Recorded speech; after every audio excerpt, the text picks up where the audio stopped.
La miniature YouTube est l'un des facteurs les plus importants pour la croissance de ta chaîne, et pourtant, c'est l'un des plus sous-estimés. Tu peux passer des heures, des jours, des semaines et même des mois à la production d'une vidéo. Si ta miniature YouTube n'est pas prête au moment où tu envoies la vidéo sur ta chaîne, si c'est à ce moment-là que tu commences à réfléchir à ce que tu dois mettre comme miniature, c'est que toi aussi, tu sous-estimes l'impact de ta miniature YouTube sur la performance de ta vidéo.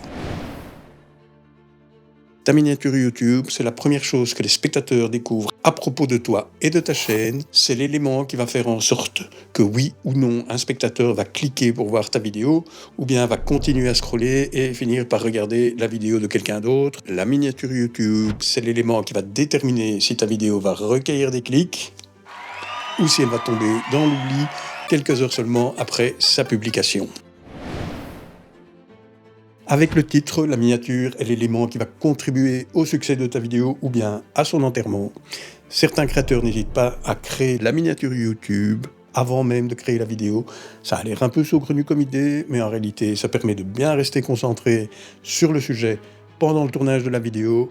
Et ça permet aussi d'identifier certains arguments qui doivent faire partie du contenu de la vidéo, arguments auxquels on n'avait pas forcément pensé au moment d'écrire le script qui servira à la production de la vidéo. Et enfin, créer la miniature avant de produire la vidéo, ça permet aussi de fixer le ton de la narration. Est-ce qu'on veut raconter quelque chose de manière formelle? Est-ce qu'on veut plutôt raconter quelque chose sur un ton hilarant?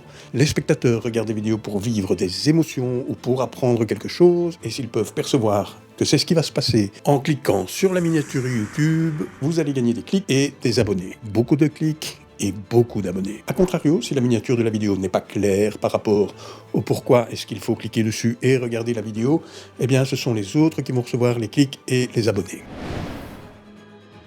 La miniature est tellement décisive pour le succès d'une vidéo que YouTube est en train de tester une nouvelle fonctionnalité qui va permettre de pouvoir tester 3 miniatures YouTube simultanément et comparer leurs performances afin de déterminer quelle est la plus efficace en termes de watch time, durée de visionnage total. YouTube prévoit de délivrer cette fonctionnalité dans le courant 2024. Comme chaque nouvelle fonctionnalité YouTube, c'est principalement aux États-Unis que celle-ci sera disponible. Pour l'Europe, il faut juste croiser les doigts et espérer ne pas être à la traîne, comme chaque fois qu'il s'agit de nouvelles fonctionnalités. Il faut prendre l'habitude d'analyser régulièrement les performances des miniatures YouTube. Ça aide à comprendre ce qui fonctionne et ce qui ne fonctionne pas. Il faut comparer les taux de clics par impression avec les autres vidéos de la chaîne. Essayer de comprendre pourquoi certaines miniatures ont un taux de clics par impression supérieur aux autres et tirer les conclusions qui s'imposent, soit pour la prochaine miniature, soit pour une nouvelle miniature à créer pour une vidéo qui ne marche pas. C'est comme ça que ça fonctionne sur YouTube. On fait défiler l'écran et lorsqu'il y a une miniature qui sort du lot, on marque une pause et si le titre nous interpelle, alors on va cliquer sur la miniature.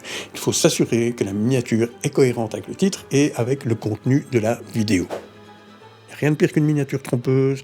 Si un spectateur clique sur une miniature qui mène vers une vidéo qui ne tient pas ses promesses, c'est un spectateur de perdu pour toujours. La miniature de la vidéo doit être compréhensible et transmettre un seul message. Ça ne sert à rien d'essayer de résumer toute la vidéo dans la miniature. C'est pas possible.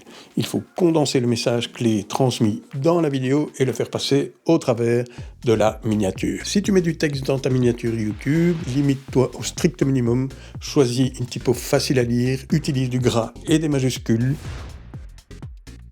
Sur une miniature, un visage humain, et de préférence le tien, aide à établir une connexion émotionnelle avec l'audience, surtout si le contenu est axé sur les relations, le bien-être ou des sujets qui visent à amuser, enseigner ou inspirer le spectateur.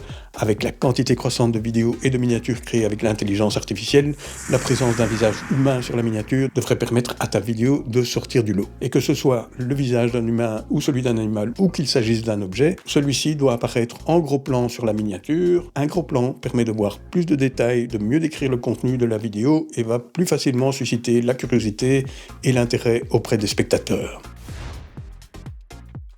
Si la vidéo contient une solution à un problème, ça doit être clair qu'au plus vite celui-ci sera réglé, au mieux tout le monde se portera. Utilise la technique avant-après pour montrer une transformation ou une progression entre le début et la fin d'une vidéo.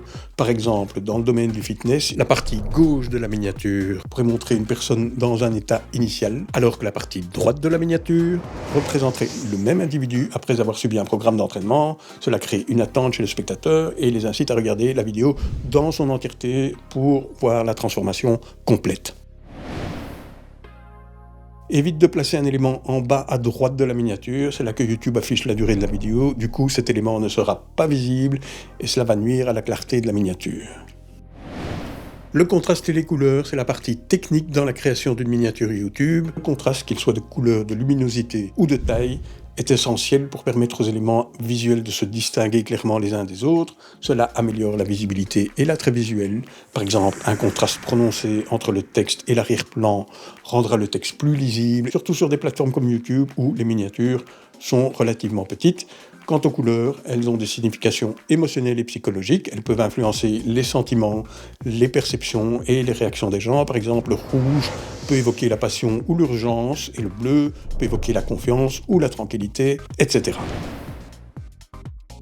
Ce sont des aspects dont il faut tenir compte lors de la création d'une miniature. Personnellement, et j'imagine comme beaucoup d'entre vous, j'utilise un outil bien connu qui s'appelle Canva et qui aide à simplifier le choix des couleurs et les réglages des contrastes. L'outil demande un peu de prise en main, mais on arrive assez vite à un résultat satisfaisant, surtout si au départ, on n'y connaît pas grand-chose en conception graphique. Il y a beaucoup de tutoriels, même en français, sur la création de miniatures YouTube avec Canva. Il y a une version gratuite qui permet de se faire la main et une version payante qui propose des fonctionnalités avancées. C'est pas super cher, je pense que c'est une histoire de 11 € par mois ou quelque chose comme ça. Si tu as l'ambition de gagner de l'argent avec ta chaîne YouTube, la version pro de Canva, c'est de l'argent bien dépensé. Beaucoup de vidéos sont vues sur des téléphones et les miniatures sont minuscules. Malgré cela, la miniature doit être claire. C'est une bonne idée de la concevoir sur un petit écran pour éviter l'accumulation d'éléments inutiles et le manque de clarté. Sur thumbnailpreview.com, on peut tester gratuitement jusqu'à 5 versions d'une miniature YouTube par jour, et s'assurer que celle-ci sort du lot par rapport aux autres, et voir comment elle se comporte sur différentes tailles d'écran. Ça va prendre un peu de temps, il va falloir tester, faire des erreurs, analyser, améliorer, persévérer, mais tu vas y arriver. Une bonne miniature YouTube, ça ramène beaucoup de vues, ça ramène beaucoup d'abonnés, et beaucoup d'abonnés, ça ramène plein de bonnes choses, de la popularité, de la gratification, de l'argent. En même temps, c'est un peu pour ça qu'on y met du temps, de la passion et de l'énergie. Oublie tout ce qui est simple, facile, les trucs qui ne demandent pas d'effort.